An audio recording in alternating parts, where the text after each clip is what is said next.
Buongiorno e ben ritrovati con il TG Flash di New Sicilia. Di seguito i titoli più importanti della mattina. In apertura le conseguenze di una notte di maltempo a Messina e Catania. Allagamenti sull'autostrada A18 subito dopo lo svincolo di Fiumefreddo e in direzione del capoluogo etneo hanno reso un tratto completamente impraticabile. Diverse le segnalazioni di auto ferme a causa dell'acqua alta.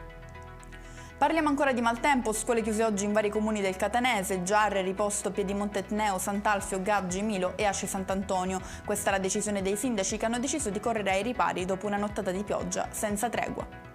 Assolti 3 imputati finiti sotto processo con l'accusa di violenza sessuale ai danni di 3 bambini a Francofonte. Nel Siracusano lo hanno deciso i giudici della Corte d'Appello di Catania ribaltando la sentenza di primo grado. La madre dei minorenni era accusata di aver agevolato gli abusi sui figli in cambio di denaro. Presentati i lavori previsti al porto di Catania in attesa del piano regolatore che segnerà un'importante svolta nel rilancio dello scalo etneo. Entro la fine dell'anno sarà indetta una gara per l'importo di 6,5 milioni di euro, finalizzata al rifacimento del Varco Sud e del Parco del Faro. I lavori inizieranno a giugno 2025 per essere completati entro aprile 2026.